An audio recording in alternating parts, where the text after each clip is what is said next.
ಬಲ್ಲದ್ plots ಹೆಸರಿನಲ್ಲಿ ಅಕ್ರಮ ಆಗಿದೆ ಅನ್ನೋದು ಕೇಳಿ ಬರ್ತಾ ಇರುವಂತಹ ಆರೋಪ. ಆದರೆ ಇದರ ಮಧ್ಯೆ ಈ ಬಲ್ಲದ್ ಪ್ಲಾಟ್ಸ್ನ ರಿಯಲ್ ಎಸ್ಟೇಟ್ ಏನಿದೆ ಅದರಲ್ಲಿ ಭಾಗಿಯಾಗಿದ್ದಂಥ ವಿನಯ್, ಆತನನ್ನ ಕಿಡ್ನಾಪ್ ಮಾಡಲಾಗಿದೆ, ಆತನ ಕುಟುಂಬಸ್ಥರಿಗೆ ಅನ್ಯಾಯ ಮಾಡಲಾಗಿದೆ ಅನ್ನುವಂಥ ಆರೋಪವನ್ನು ಮಾಡಲಾಗ್ತಾ ಇದೆ. ಘಟನೆಯಲ್ಲಿ ಈ ವರ್ಷ ಆಗಿದ್ದೇನು, 2024ರಲ್ಲಿ ಏನಾಯಿತು, 25ರಲ್ಲಿ ಏನಾಯಿತು ಅನ್ನೋದನ್ನ ಗಮನಿಸಿದ್ರೆ ನೆಮ್ಮದಿಯ ನಿಟ್ಟುಸಿರನ್ನ ಬಿಟ್ಟಿದ್ರು. ಜಮೀನೆಲ್ಲ ಮಾರಿ ದುಡ್ಡನ್ನ ಕೊಡುವಂತಹ ಕೆಲಸವನ್ನ ವಿನಯ್ ಕುಟುಂಬ ಮಾಡಿತ್ತು. ಆದರೆ ಹಾಗೆ ನೆಮ್ಮದಿಯ ನಿಟ್ಟುಸಿರು ಬಿಟ್ಟವರಿಗೆ ಮತ್ತೆ ಈ ಗ್ಯಾಂಗ್ ಭೂತದಂತೆ ಕಾಡೋಕ್ ಶುರು ಮಾಡುತ್ತೆ.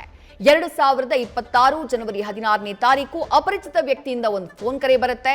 ಶಾಸಕ ಅರವಿಂದ್ ಬೆಲ್ಲದ್ ಅವರ ಅತ್ಯಾಪ್ತ ಅಂತ ಹೇಳಿ ಆ ವ್ಯಕ್ತಿ ಹೇಳ್ತಾನೆ. ವಿನಯ್ನ ಕಿಡ್ನಾಪ್ ಮಾಡಲಾಗಿದೆ, 34 ಲಕ್ಷ ಕೊಡಬೇಕು ಅಂತ ಹೇಳಿ ತಾಕೀತು ಮಾಡಿದ್ನಂತೆ. ವಿನಯ್ ಇನ್ನೂ ಕೂಡ ಸಾಲ ಕೊಡಬೇಕು, ಈಗಲೇ ಸೆಟಲ್ ಮಾಡಿ ಅಂತ ಆತ ಹೇಳಿದ್ನಂತೆ. ಇಲ್ಲದೆ ಇದ್ರೆ ನಿಮ್ಮನ್ನು ಅರೆಸ್ಟ್ ಮಾಡಿಸ್ತೀವಿ ಅಂತ ಹೇಳಿ ಆವಾಜ್ ಹಾಕಿದ್ನಂತೆ. ಇನ್ನು 2 ಎಕರೆ ಜಮೀನು ಇದೆಯಲ್ಲ, ಅದ್ರಲ್ಲಿ 1 ಎಕರೆ ಕೊಡಿ, 1 ಎಕರೆ ಕೃಷಿ ಜಮೀನು ನಮಗ್ ಬರ್ಕೊಡಿ ಅಂತ ಹೇಳಿ ಆವಾಜ್ ಹಾಕಿದ್ರಂತೆ. ಮರುದಿನ ವಿದ್ಯಾಗಿರಿ ಠಾಣೆಯ ಇನ್ಸ್ಪೆಕ್ಟರ್ ರಫೀಕ್ ತಹಶೀಲ್ದಾರ್ ಕರೆ ಮಾಡಿದ್ರು. ನೀವು ಕೇಸ್ ಮಾಡಿ ಸರ್, ನಾವು ಬರೋಕ್ಕಾಗಲ್ಲ ಅಂತ ಹೇಳಿ ಕೋಮಲ ಹೇಳಿದ್ರೆ ಫೋನ್ ಕಟ್ ಮಾಡ್ಬಿಟ್ರಂತೆ. ಮುಂದೆ FIR ಆಗಿಲ್ಲ. ವಿನಯ್ ಇನ್ನೂ ಕೂಡ ಮನೆಗೆ ಬಂದಿಲ್ಲ. ನಿತ್ಯವೂ ಆ ಅನಾಮಧೇಯ ವ್ಯಕ್ತಿಯಿಂದ ಕೋಮಲಾಗಿ ಕಿರುಕುಳವೂ ತಪ್ಪಿಲ್ಲ. ಇದರಿಂದ ಬೇಸತ್ತಂತಹ ಕೋಮಲ ಪೊಲೀಸ್ ಕಮಿಷನರ್ಗೆ ದೂರು ನೀಡಿದ್ದಾರೆ. ದೂರು ನೀಡಿದ್ರೂ ಕೂಡ ಕೋಮಲಾಗೆ ಅನಾಮಧೇಯ ವ್ಯಕ್ತಿಯ ಕಿರುಕುಳ ತಪ್ತಾ ಇಲ್ಲ. ತನ್ನನ್ನ ತಾನು ಅರವಿಂದ್ ಬೆಲ್ಲದ್ ಕಡೆಯ ವ್ಯಕ್ತಿ ಅಂತ ಆತ ಹೇಳಿಕೊಂಡಿದ್ದಾನೆ. ಹಾಗಾದ್ರೆ ಆಡಿಯೋದಲ್ಲಿ ಯಾವ ರೀತಿ ಕೋಮಲ ಅವರಿಗೆ ಬೆದರಿಕೆಯನ್ನ ಹಾಕಲಾಗಿದೆ ನೋಡ್ಕೊಂಬರೋಣ ಬನ್ನಿ.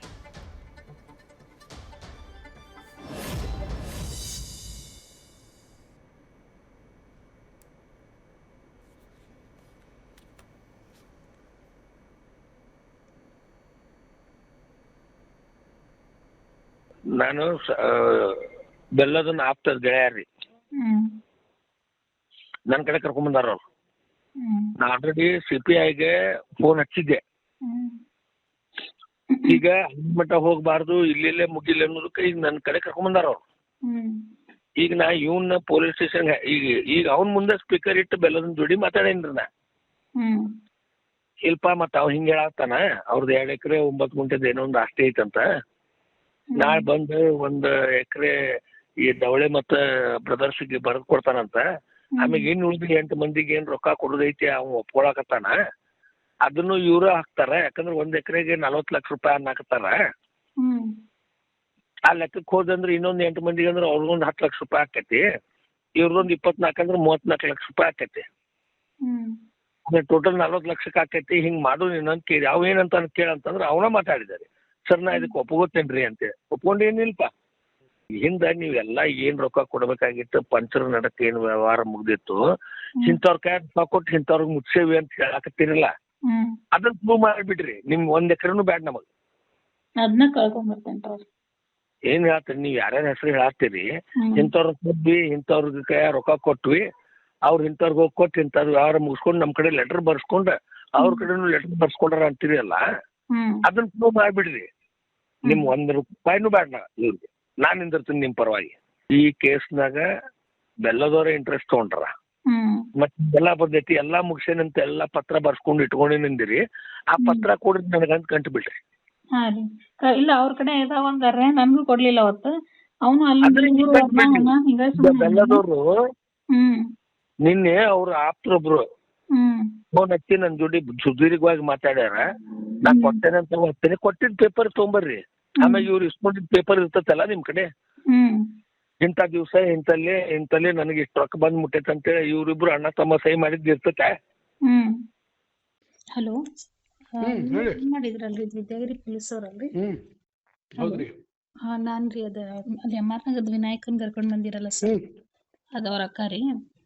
ನಮ್ಗೆ ಇಲ್ಲಿ ಬರಕ್ ಆಗ್ದಂಗ ಆಗತೈತ್ರಿ, ಹೆಲ್ತ್ ಇಶ್ಯೂ ಬಾಳ ಆಗೈತಿ. ಊರಿಂದ ಬರೋರಿಗೆ 5 ಲೆಟರ್ ಓಡಾಡತ್ತಾರ, ಇನ್ನೂ ಆಗಿಲ್ಲ. ಅವ್ರು ಇನ್ನು ಕೇಸ್ ರಿಜಿಸ್ಟರ್ ಮಾಡ್ಕೋತೀನಿ ಅಂದಿರಂತ. ಅದನ್ನ ಮನ್ನೆ ಮಾಡಂತ ಹೇಳಿದ್ದೀರಿ ನಾನು ಇನ್ನೇನ್ ಅವ್ರಿಗೆ, ಅವ್ರು ಯಾರು ಮಾಡಿಲ್ಲ. ನೀವು ಆಕ್ಷನ್ ತಗೋರಿ ಸರ್. ಅದಲ್ಲ ಬೆಲ್ಲದ್ ಸರ್ ಕಂಪ್ಲೇಂಟ್ ಅಕ್ಸೆಪ್ಟ್ ಮಾಡಿ ಕೇಸ್ ರಿಜಿಸ್ಟರ್ ಮಾಡ್ರಿ ಸರ್. ಅದನ್ನ ನೀವು ಯಾವ ಇರ್ತೀರಿ? ನಾ ಇಲ್ಲೇ ಇರ್ತೀನಿ MR ನಗರದಾಗ ರೀ.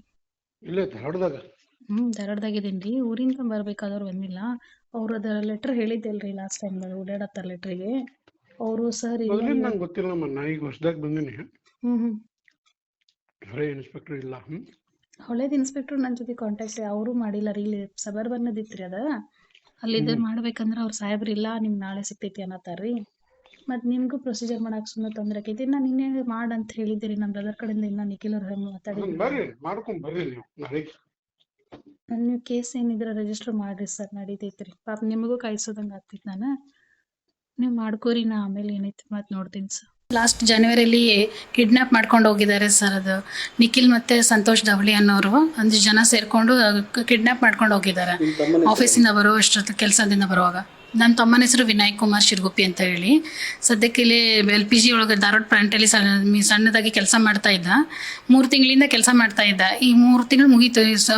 ಜನವರಿ 16ಕ್ಕೆ ಸಾಯಂಕಾಲ ಬರುವಾಗ ಕೆಲಸದಿಂದಾನೇ ಅವನ್ನ ಕಿಡ್ನಾಪ್ ಮಾಡ್ಕೊಂಡು ಹೋಗಿದ್ದಾರೆ. ಕಾರಣ ಕೇಳಿದ್ರೆ ರಾತ್ರಿ ಹೊತ್ತು ಕಾಲ್ ಮಾಡಿ 35 ಲಕ್ಷ ರೂಪೀಸ್ ಕೊಡೋಕೆ ಹೇಳ್ತಾ ಇದ್ದಾರೆ. ಮತ್ತು ಇಲ್ಲಾಂದರೆ ನಮ್ಮದು ಅಗ್ರಿಕಲ್ಚರ್ ಲ್ಯಾಂಡ್ ಇದೆ, ಆ ಲ್ಯಾಂಡಲ್ಲಿ 1 ಎಕರೆ ಭೂಮಿ ಹಚ್ಚಿ ಕೊಡ್ಬೇಕಂತ ಅವರಿಗೆ, ಅವ್ರ ಹೆಸರಿಗೆ. ಎದಕ್ಕೆ ಅಂದರೆ ಬೆಲ್ಲದವ್ರ ಪ್ಲಾಟ್ಸಲ್ಲಿ ನಿಮ್ಮ ಹುಡುಗ ಗೋಲ್ಮಾಲ್ ಮಾಡಿದ್ದಾನೆ, ರೊಕ್ಕ ತಿಂದಿದ್ದಾನೆ ಅಂತ ಹೇಳ್ತಾ ಇದ್ದಾರೆ. ಅವ್ನು ತಿಂದಿದ್ದಾನೋ ಇಲ್ಲೋ ಅಂತ ನಮಗದನ್ನು ಸ್ಪಷ್ಟನೆಯೂ ಕೊಡ್ತಾ ಇಲ್ಲ. ಅದಕ್ಕೆ ಯಾವ ಪ್ರೂಫ್ ಕೂಡ ನಮ್ಗೆ ಇನ್ನೂವರೆಗೂ ಸಿಕ್ಕಿಲ್ಲ. ಆದರೆ ಪದೇ ಬಂದು ನಮಗೆ ಇವ್ರು ಹರಾಸ್ಮೆಂಟ್ ಮಾಡ್ತಾನೆ ಇದ್ದಾರೆ. ಈ ಕೇಸಸ್ ಸಲುವಾಗಿ ನಾನು ಇದಕ್ಕೆ ಹಿಂದೆನೂ ನನಗೆ ಅವ್ರು ತೊಂದರೆ ಕೊಟ್ಟಾಗ ನಾನು ವಿದ್ಯಾಗಿರಿ ಪೊಲೀಸ್ ಸ್ಟೇಷನ್ಗೆ ಹೋಗಿದ್ದೆ. ಅಲ್ಲಿ ಕೂಡ ಯಾವುದು ಸಹಕಾರ. ಹಿಂದೆ ಅಂದ್ರೆ ಯಾವಾಗಿಂದ ಸ್ಟಾರ್ಟ್ ಆಯ್ತಿದ್ದು? ಅಲ್ಲ ಯಾವಾಗಿಂದ ಸ್ಟಾರ್ಟ್ ಆಯ್ತು? ನಿಮ್ಮ ತಮ್ಮಗೂ ಇದಕ್ಕೂ ಏನು ಕನೆಕ್ಷನ್ನು? ಇದು ಮುಂಚೆ ನನ್ನ ತಮ್ಮ ಕೆಲಸ ಮಾಡ್ತಾ ಇರಲಿಲ್ಲ. ಒಂದು ನೆಟ್ ಸೆಂಟರ್ದಲ್ಲಿ ಕೆಲಸಕ್ಕೆ ಹೋಗ್ತೀನಿ ಅಂತ ಹೇಳಿದ್ದು. ಇವ್ರ ಹತ್ರನೇ ಇವ್ರದ್ದು ತಹಸೀಲ್ದಾರ್ ಆಫೀಸ್ ಇದೆಯಲ್ಲ ಧಾರವಾಡದಲ್ಲಿ, ಅಲ್ಲಿ ಇವ್ರು ನೆಟ್ ಸೆಂಟರ್ ಇಟ್ಕೊಂಡಿದ್ದಾರೆ. ಕೆಲವು ಅಪ್ಲಿಕೇಶನ್ಸ್ ಎಲ್ಲ ಫಾರ್ಮ್ ಫಿಲ್ ಮಾಡ್ತಾರೆ. ಅಲ್ಲಿ ಬೆಲ್ಲದ ನಗರದ ಪ್ಲಾಟ್ಸಿಗೆ ಅಲಾಟ್ಮೆಂಟದ್ದು ಅಪ್ಲಿಕೇಶನ್ ಹಾಕ್ತಾರಂತೆ. ಅಲ್ಲಿ ಇವನು ಕೆಲಸಕ್ಕೆ ಅಂತ ಹೇಳಿ ಜಾಯ್ನ್ ಆಗಿದ್ದ. ಅವ್ರಿಗೆ 20,000 ರೂಪಾಯಿ ಸ್ಯಾಲ್ರಿ ಕೊಡ್ತೀನಿ ಅಂತ ಹೇಳಿದ್ದಕ್ಕೆ ಇವ್ನ ಕೆಲಸನೂ ಚೆನ್ನಾಗಿದೆ ಅಂದ್ಕೊಂಡು ಇವ್ನು ಹೋಗಿದ್ದ. ಸ್ವಲ್ಪ ದಿನ ಆದಮೇಲೆ ಅವನಿಗೆ ತೊಂದರೆ ಆಗಿದ್ದು. ಆಮೇಲೆ ಅಲ್ಲಿ ಹೋದಾಗ ವಿದ್ಯಾಗಿರಿ ಸ್ಟೇಷನ್ ಅಂಡರ್ ಬರುತ್ತಂತೆ. ಅವರು ಇದನ್ನು ಪೊಲೀಸರು ಕರೆಸಿದ್ರು ನನಗೆ, ಸಾಲುಂಕೆ ಅನ್ನೋರು ವಿದ್ಯಾಗಿರಿಯಿಂದಲಿ. ಅವರು ಇದನ್ನು ನನಗೆ ಡಿಟೇಲಾಗಿ ಹೇಳಿದ್ರಿ, ಈ ಪ್ರಾಬ್ಲಮ್ ಆಗಿದೆ ಅಂತೆ. ನಿಮ್ಮ ಹುಡುಗ ಇದರ ಬೆಲ್ಲದ ನಗರದ ಪ್ಲಾಟ್ಸನ್ನು ಕೊಡ್ತಾರೆ. ಮತ್ತಷ್ಟು ಡೀಟೇಲ್ಸ್ ನಮ್ಮ ಪ್ರತಿನಿಧಿ ಪ್ರಕಾಶ್ ನೂಲ್ವಿ ನೀಡ್ತಾ ಹೋಗ್ತಾರೆ. ಪ್ರಕಾಶ್ ನೂಲ್ವಿ, ರಿಯಲ್ ಎಸ್ಟೇಟ್ ಉದ್ಯಮದಲ್ಲಿ ಅವ್ಯವಹಾರ ಆಗಿದೆ ಅನ್ನೋದು ಆರೋಪ ವಿನಯ್ ವಿರುದ್ಧ ಕೇಳಿ ಬಂದಿತ್ತು. ಆದರೆ ಬೆಲ್ಲದವರ ಹೆಸರು ಇದ್ರಲ್ಲಿ ಯಾಕೆ ಕೇಳಿ ಬರ್ತಾ ಇದೆ? ಬೆಲ್ಲದ ಪ್ಲಾಟ್ಸ್ ಅಂದ್ರೆ ಬೆಲ್ಲದವರ ಮಾಲೀಕತ್ವದ ಪ್ಲಾಟ್. ಅದು ಅವರ ಅತ್ಯಾಪ್ತರು ಯಾಕೆ ಫೋನ್ ಮಾಡ್ತಾರೆ? ಅವ್ರು ಯಾಕೆ ಒತ್ತಡವನ್ನ ಹೇರುವಂತಹ ಕೆಲಸವನ್ನ ಮಾಡ್ತಾರೆ?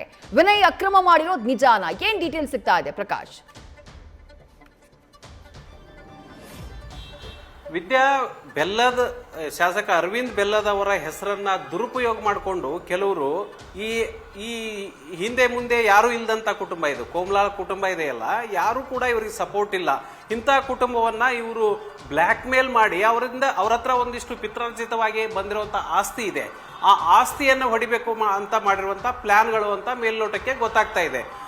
ಇಲ್ಲಿ ಈ ಲೂಟಿ ಗ್ಯಾಂಗ್ ಏನಿದೆ, ಈ ಲೂಟಿ ಗ್ಯಾಂಗ್ ಜೊತೆ ಧಾರವಾಡದ ಪೊಲೀಸರು ಶಾಮೀಲಾಗಿದ್ದಾರೆ ಅನ್ನೋದು ಮೇಲ್ನೋಟಕ್ಕೆ ಕಂಡು ಬರ್ತಾ ಇದೆ. ಕಾರಣ ಏನು ಅಂತಂದ್ರೆ, ಅನೇಕ ಬಾರಿ ಶಹರ ಮತ್ತು ವಿದ್ಯಾಗಿರಿ ಪೊಲೀಸ್ ಠಾಣೆಯಲ್ಲಿ, ಶಹರ ಅಲ್ಲ ಸಬರ್ಬನ್ ಪೊಲೀಸ್ ಠಾಣೆ ಮತ್ತು ವಿದ್ಯಾಗಿರಿ ಪೊಲೀಸ್ ಠಾಣೆಗೆ ಅನೇಕ ಬಾರಿ ಈ ಪ್ರಕರಣ ಹೋಗಿದೆ. ಸ್ವತಃ ಪೊಲೀಸರೇ ಸೆಟಲ್ಮೆಂಟ್ ನಲ್ಲಿ ಇನ್ವಾಲ್ವ್ ಆಗಿದ್ದಾರೆ.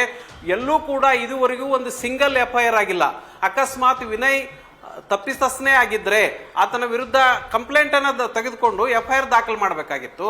ಅದನ್ನ ಬಿಟ್ಟು ಇವರು ಏನು ಈ ವಸೂಲಿ ಗ್ಯಾಂಗ್ ಇದೆಯಲ್ಲ, ವಸೂಲಿ ಗ್ಯಾಂಗ್ ಜೊತೆ ಸೇರ್ಕೊಂಡು ಈತನಿಂದ ದುಡ್ಡು ವಸೂಲಿ ಮಾಡೋದಕ್ಕೆ ಸಪೋರ್ಟ್ ಮಾಡಿದ್ದಾರೆ ಪೊಲೀಸರು ಅನ್ನುವಂತ ಆರೋಪ ಇರುವಂತದ್ದು. ಅಲ್ಲದೆ ಈ ಕೋಮಲಾ ಅವರ ಕುಟುಂಬದ ಮೇಲೆ ಈ ಲೂಟಿ ಗ್ಯಾಂಗ್ ಹಲ್ಲೆ ಮಾಡಿದಾಗ ಬೇರೆಯವ್ರನ್ನ ಕರ್ಕೊಂಡ್ಬಂದು ಮನೆ ಮೇಲೆ ಕಲ್ಲು ಓಡಿಸಿದ್ರು, ಮನೆ ಹೊಕ್ಕು ಅವ್ರ ತಾಯಿನ ತಂಗಿನ ಹೊಡೆದ್ರು. ಆವಾಗ ಕಂಪ್ಲೇಂಟ್ ಕೊಡೋದಕ್ಕೆ ಹೋದ್ರು, ಇವರು ಕಂಪ್ಲೇಂಟ್ ತೆಗೆದುಕೊಂಡಿಲ್ಲ. ತಮಗೆ ರಕ್ಷಣೆಗೆ ನೀಡಿ ಅಂತ ಕೇಳಿದ್ರು ಕೂಡ ಇವರು ರಕ್ಷಣೆ ನೀಡಿಲ್ಲ. ಎಲ್ಲವನ್ನೂ ಹೊರತುಪಡಿಸಿ ಸ್ವತಃ ಕೋಮಲಾ ಹೇಳ್ತಾರೆ, ನನ್ನ ತಮ್ಮ ತಪ್ಪು ಮಾಡಿದ್ರೆ ಆತನ ಮೇಲೆ FIR ಮಾಡಿ ಆತನನ್ನ ಜೈಲಿಗೆ ಕಳಿಸಿ, ಆದ್ರೆ ನಮ್ಮ ಹತ್ರ ದುಡ್ಡಿಲ್ಲ ಅಂತ ಹೇಳ್ತಾರೆ. ಆದ್ರೂ ಕೂಡ ಎಲ್ಲೂ ಕೂಡ FIR ದಾಖಲಾಗಲ್ಲ. ವಿದ್ಯಾ, ಇದರ ನಡುವೆ ಮೊನ್ನೆ ಜನವರಿಯಿಂದ ಮತ್ತೊಂದು ಹೊಸ ಆಟ ಶುರುವಾಗಿದೆ. ಅರವಿಂದ್ ಬೆಲ್ಲದ್ ಅವರ ಆತ್ಮ ಗೆಳೆಯ ಅಂತ ಹೇಳ್ಕೊಂಡು ಅನಾಮಧೇಯ ವ್ಯಕ್ತಿ ಒಬ್ಬ ಕಾಲ್ ಮಾಡಿ ಪದೇ ದುಡ್ಡಿಗೆ ಡಿಮ್ಯಾಂಡ್ ಮಾಡ್ತಾ ಇದ್ದಾರೆ. ಇನ್ನೂವರೆಗೂ ಕೂಡ ಕೋಮಲಾಳ ತಮ್ಮ ವಿನಯ್ ಕಿಡ್ನಾಪ್ಡ್ ಇದ್ದಾನೆ. ಮತ್ತೆ ಈಗ ಸಸ್ಪೆಂಡ್ ಆಗಿದ್ದಾರೆ. ಮೊನ್ನೆ ಒಂದು ಪ್ರಕರಣದಲ್ಲಿ ಇನ್ಸ್ಪೆಕ್ಟರ್ ರಫೀಕ್ ತಹಸೀಲ್ದಾರ್ ಅವರು ಕೂಡ ಈ ಕೋಮಲಾಗೆ ಕರೆ ಮಾಡಿ ಸ್ಟೇಷನ್ಗೆ ಕರೀತಾರೆ. ಎಲ್ಲೂ ಕೂಡ ಒಂದು FIR ದಾಖಲಾಗಲ್ಲ. ಇದೆಲ್ಲ ಈ ಕಿರುಕುಳವನ್ನ ಸಹಿಸಿಕೊಂಡು ಸಾಕಾಗಿ Komala Hubballi Dharwad police commissioner N Shashikumar ಅವರಿಗೆ ದೂರು ನೀಡಿದ್ದಾಳೆ. ಆ ದೂರಿನ ಕಾಪಿ ನನ್ನ ಹತ್ರ ಇದೆ.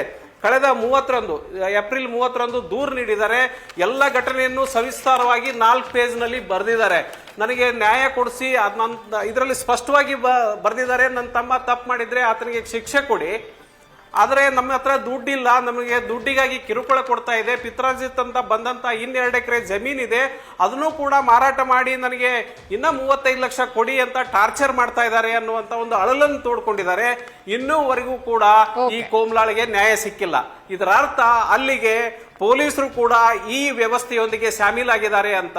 ಇದರ ನಡುವೆ ಅರವಿಂದ್ ಬೆಲ್ಲದವರು ಏನ್ ಹೇಳ್ತಾರೆ ಈ ಪ್ರಕರಣದ ಕುರಿತು ಅನ್ನೋದನ್ನ ಕಾದ್ ನೋಡ್ಬೇಕು ವಿದ್ಯಾ. ರೈಟ್, ಥ್ಯಾಂಕ್ ಯು ಪ್ರಕಾಶ್ ತಮ್ಮೆಲ್ಲ ಡೀಟೇಲ್ಸ್ಗೆ. ನ್ಯೂಸ್ ಫಸ್ಟ್ ನಿರ್ಭೀತಿಯಿಂದ ನಿಮ್ಮ ಪರವಾಗಿ.